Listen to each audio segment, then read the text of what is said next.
pertama 1 kali, ya kan? Trimester kedua 2 kali, trimester ketiga 3 kali, 6 kali.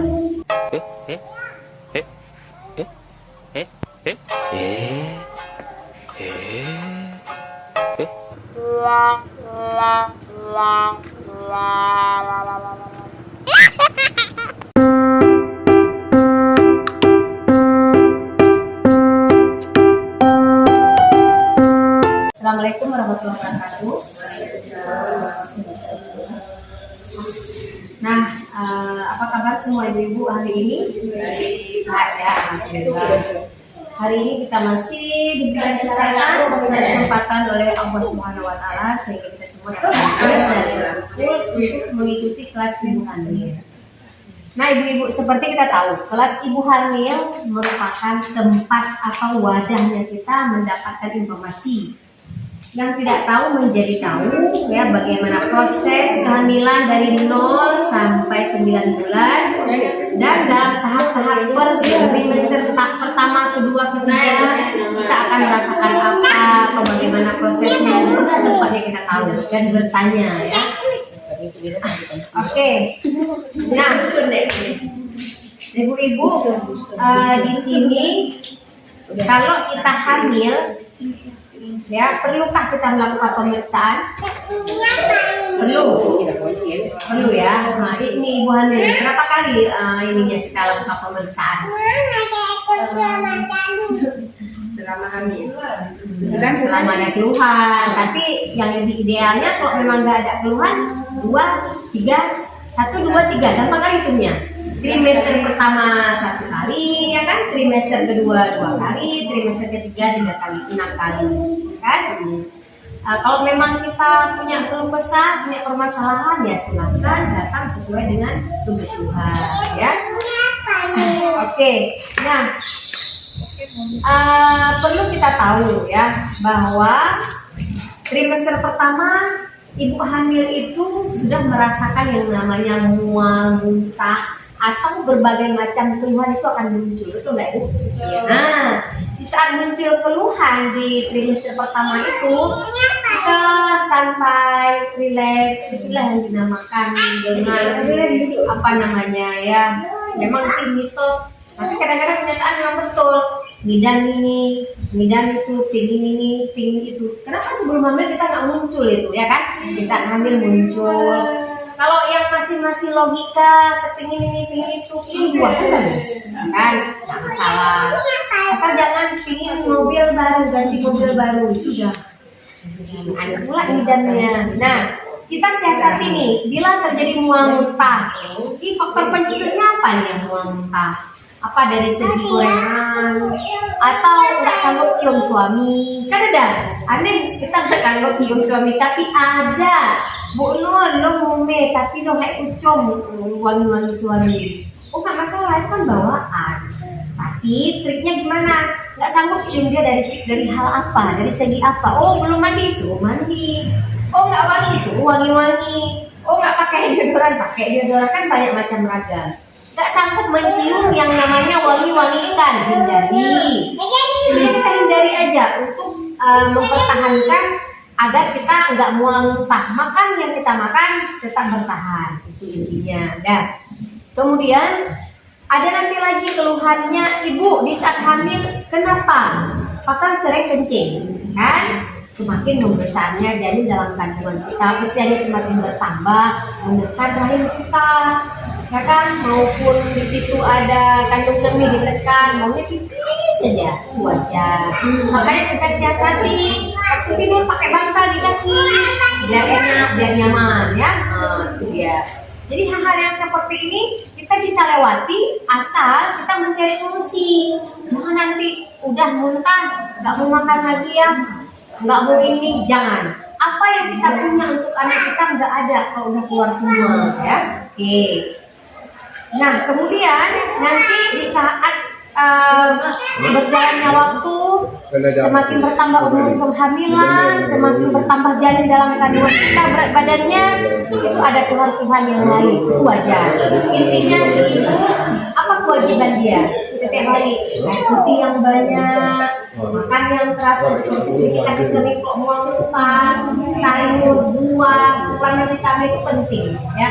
Suplemen vitamin itu intinya bukan perlu tak minum vitamin, kenapa perlu kalsium, kebutuhan tulang janin kita dalam kandungan, tubuh kita berkeluh kesah kok sakit gigi di saat hamil, kenapa sakit pinggang ini itu, kebutuhan kalsium dari ibu kurang, makanya janin nyerap. Karena kita yang sakit, cepat habis gigi ini itu, kalsium tetap diminum ya. Oke, nah kalau misalnya hamil, perubahan fisik itu wajar ya, bengkak sikit, ini sikit itu wajar. Habis itu terjadi pembengkakan pada payudara wajar karena kan sudah produksi ASI. Makanya dari hamil itu kita perlu perawatan ya, personal perlu dibersihkan, kesehatan itu. Ingat baik-baik.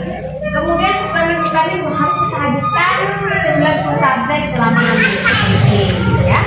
Oke, terkait dengan masalah pertama ini, kedua, ketiga ini dia nggak mau ditanyakan. Ibunya, kita sharing-sharing aja, berbagi aja. Coba ditanyakan. Ini anak keberapa? Anak pertama tuh harus lebih dikit, harus lihat, ya kan? Ingat baik-baik. Kecerdasan anak terbentuk semenjak dalam kandungan si ibu. Jangan ada prinsip, alah udah lahir aja nanti kita besarkan, kita ini, kita itu. Tidak. Di saat dalam kandungan sudah terjadi dia, ya di saat itulah akan tumbuh sinap-sinapnya, kemudian akan tumbuh sel-sel dan jaringan dari bagian tubuh dia. Disitulah kita. Apalagi pertumbuhan otak dengan gizi yang kurang, nutrisi yang kurang, semua kurang. Itu nggak boleh. Kecerdasan anak terbentuk dalam kandungan ibu. 1000 hari pertama kehidupan, ya kan? 1000 hari pertama kehidupan semenjak hamil 270 hari. Habis itu dari dia lahir sampai 2 tahun 730 hari, itu diingat baik. 1000 hari pertama kehidupan itu masa emas, golden period, masa keemasan bagi kita seorang ibu untuk merawat anak kita lahir sehat dan cerdas, sempurna. Itu harapan ibu kan? Kalau kita nggak ikutin yang tadinya semua itu, harapan kita sia-sia. Jangan ada istilah halakah jamu kan tapi akan karya besi. Ingat, perkembangan kognitif anak itu sangat menentukan terhadap apa yang kita konsumsi.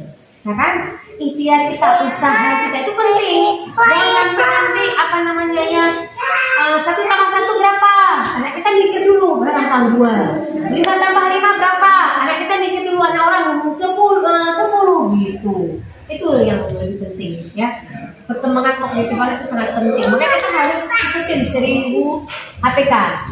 Ingat baik-baik, ibu hamil juga akan mengalami yang namanya psikologis, perubahan emosional, marah-marah, sensitif, sedih, khawatir, takut. Itu nggak usah dipikirin ya, dilalui aja.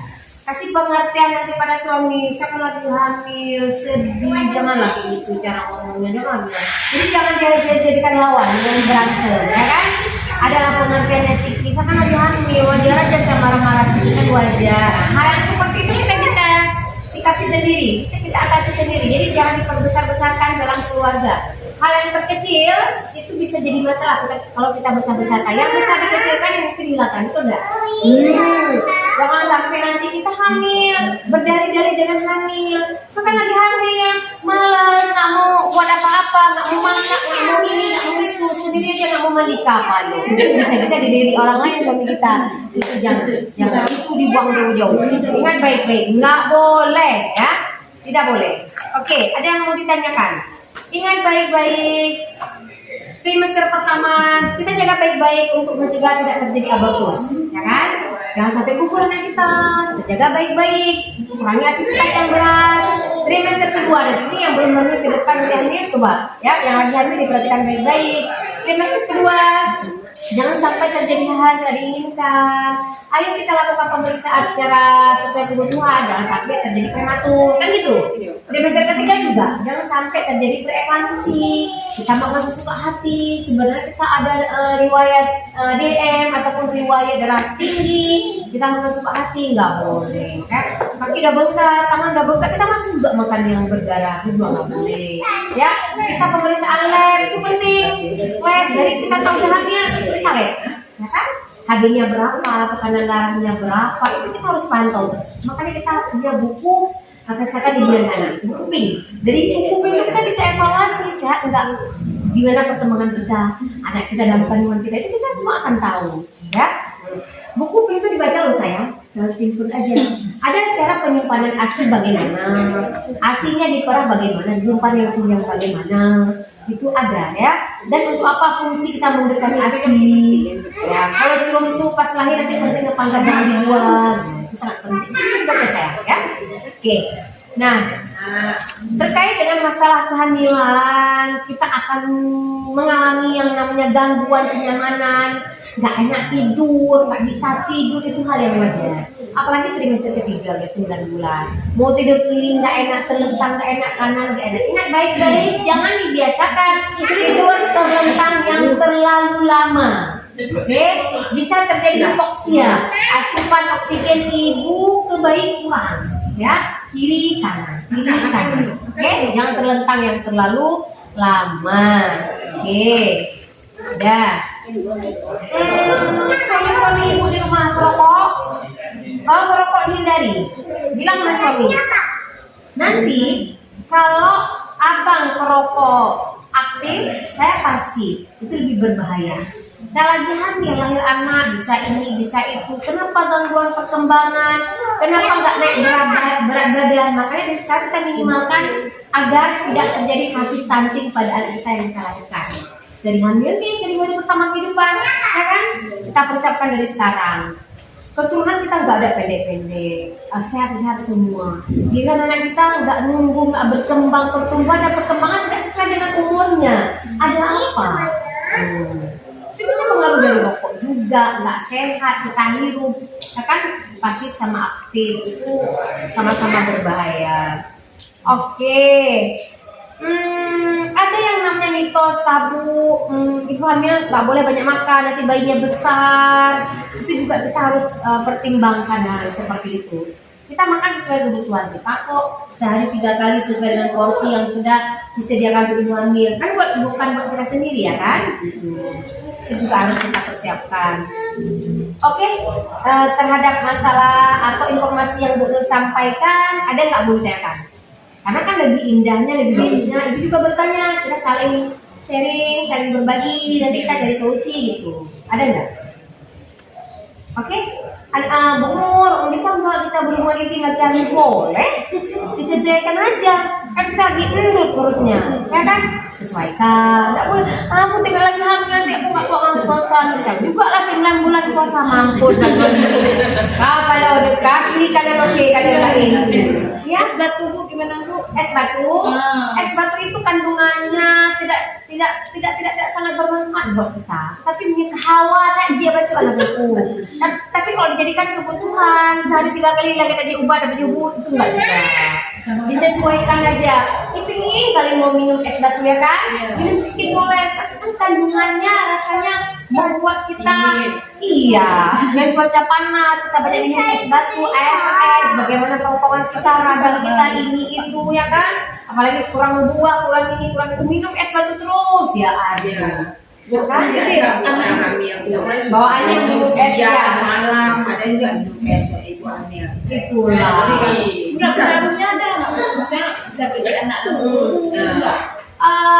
Itu sih belum dapat kita hasil membuktikan banyak minum air es nanti bisa anak besar karena air es itu belum dapat hasilnya ya kan. Tetapi untuk membuat lemak itu bertumpuk kalau kita nggak hamil minum ya kan. Berarti bagus kan? Berarti nggak bagus. Kalau orang hamil itu juga kandungannya dipertimbangkan nggak bagus juga ya terlalu banyak kali. Berarti bisa terus. Itu misalnya minum air batu anak nanti besar kayak es batu gede, ya rasanya tidak ada bukti yang menjurus ke situ. Tapi kalau bisa pikirkan isi es batu ada nggak kandungannya, ada kita yang sehat, ada nggak nutrisinya, protein semuanya nggak ada, ya kan? Jadi lebih bagus disesuaikan aja. Pingin lah sedikit, minum sedikit nggak salah. Tapi kalau jadi keplok katanya dokter bilang nggak apa-apa. Katanya sama ibu Amir, pokoknya sih minum es dulu. siang malam mau tidur minum es. Tapi kan itu nggak apa bagus. Lu minum video itu melahirkan, mau melahirkan. Boleh. Cuman kandungannya yang terlalu banyak rasanya nggak bagus juga. Kan operasi nanti. Bukan melahirkan normal. Kok normal biasanya dibilang kan nggak boleh buat orang normal.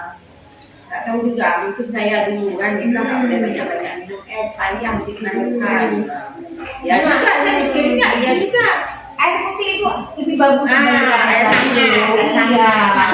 Karena kalau misalnya es batu kita Tebak. pengaruhnya udah radang ini lagi, udah itu lagi. Gerah kita ya, jadi minum itu.